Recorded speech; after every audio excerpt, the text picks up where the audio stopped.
and welcome to our Asia Spotlight series. I'm Helen Clarkson, CEO of Climate Group, and today I'm joined by Divya Sharma, who is our Executive Director of the India office, and Yuming Hui, who is Executive Director of our China office. And so let's get straight into our discussion. Yuming, China is the leading country in the world with over 1 terawatt of renewable energy connected to the grid, and some of the largest projects in the world have been built. What do renewables mean to China and its journey to net zero? Energy transition is an important driver for the global effort to limit global warming within 1.5 degrees. Further massive growth of renewable energy is critical to China's clean energy transition, which is decisive to its net zero goal by 2060 or earlier. In addition, the production and consumption of renewable energy also provides many important co-benefits, such as cleaner air and water, and green job opportunities and business opportunities inside and outside of China. Great. And Divya, India is the host for this year's G20. What role will climate change and decarbonisation play in those meetings? Hi, Helen. Yes, I think India's G20 presidency at the moment is providing a strong focus on inclusive development and development needs of low and middle income countries. And in doing so, climate adaptation, resilience, and energy transition sits at the intersection of the priorities that are highlighted by India's G20 presidency, which includes financial inclusion, global value chains, infrastructure finance, technological disruptions. The official agenda also looks at achieving sustainable development goals and pick up on the delay that has been caused because of COVID. So a lot of emphasis is going to be on climate finance, not only for taking ambitious mitigation actions, but also able to finance adaptation and resilience, which is particularly important for the countries in the South. And majorly 4 key areas for G20 nations around energy transition, access to diversified energy solutions, including hydrogen and allied opportunities, reduction in dependence on carbon, and improvement in energy storage. And last one is access to finance. Great. And obviously steel is a big theme for our event in Singapore. China and then India are the first and second biggest steel producing countries in the world. So what opportunities are there for the 2 countries to take with regards to net zero carbon steel? Divya, why don't you go first on that? Sure. So steel sector contributes almost 12% of India's greenhouse gas emissions, and steel carbonization is significantly important, and it will revolve around a few key levers. One is investment in new and technological transformative technologies. Second will be policy initiatives such as green public procurement, steel scrap policy, green hydrogen mission that we have recently launched by the Indian government, and of course, increasing and looking at the market demand for low carbon steel.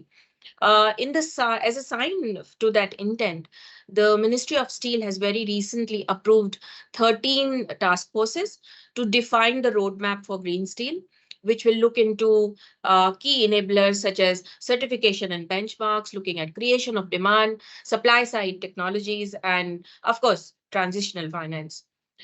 Besides this, as I said, green hydrogen mission is looking at least 5 million metric tons of green hydrogen production by 2030. And major Indian steel industries also, by the way, are taking important steps. For example, Tata Steel has now looked at responsible steel framework. JSW has also recently become an official member of responsible steel.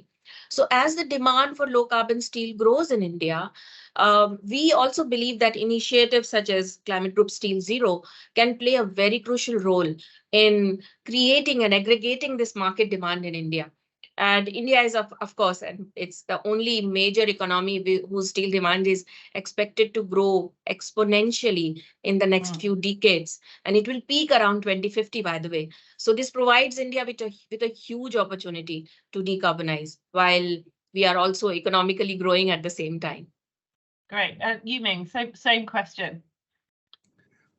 Thank you, Helen.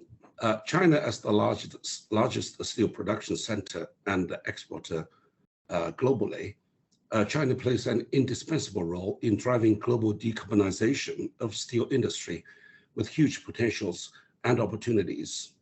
If I may summarize this into two keywords, they are integration and synergies. Integration means that steel industry needs to be highly integrated with the production and consumption of renewable energy so as to massively replace fossil fuel energy. Synergy means, first of all, elevated synergy across particular steel-based global value chains, and secondly, synergy between local stakeholders and their international peers in an effort to shape up basic standards and verification measures that are sensible to different key markets. Great. And Yuming, again, if you take this first, what role do you think the international community has to play in helping countries in Asia to reach their decarbonisation plans? I think the best possible role of global market is probably to synergize vast demand for decarbonized goods. Take steel, for example. Major global steel buyers are in the best position to unlock their commitment to and demand signals for zero carbon steel. For this purpose, advanced economies may provide assistance to key steel producing markets in such areas as capacity building, joint development of standards and business models, so as to enable the latter to produce the right steel and goods they want across the value chains. Great. Divya, same question about the international community. Yeah, I agree with what Yuming has said, and to a great extent, it applies for India as well.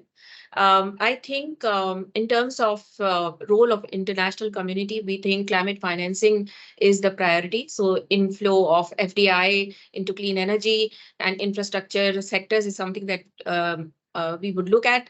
Then modeling projects, for example, establishing model projects that could be replicated or are demonstrative for countries of low and medium income to look at and understand from. And then definitely bringing technological advanced solutions from international markets. Now, India is also emphasizing on just energy transition. And to that extent, we think capacity building, skilling, reskilling, knowledge sharing becomes really important between countries, between North and South, as well as South and South cooperation. And lastly, creating resilient supply chains. So global companies, for example, can extend their commitment on sustainability and climate to newer markets where they are venturing, and when they expand their global footprint. Right. And how important are businesses in India in pushing for greater access to renewable energy, electricity? Very important question, and I think very close to our work also, Helen. So I think corporates definitely need to act as important partners for energy transition away from fossil fuel and towards renewables. Because I say this because the cost of capacity enhancement of renewable energy for a country like India would run in billions of dollars. So investment from the corporate partners become vital for ensuring long-term sustainability of green projects.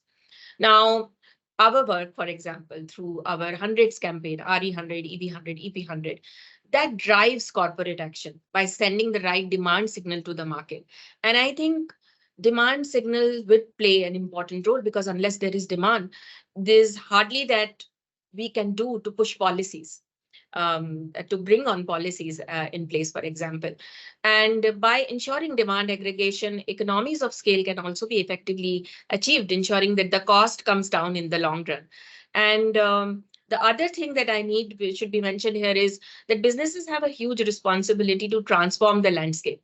They have the potential also to do that because when they commit, they are actually also influencing their value chains and therefore, kind of making an impact in the entire economic value chain, if I may say, or the ecosystem.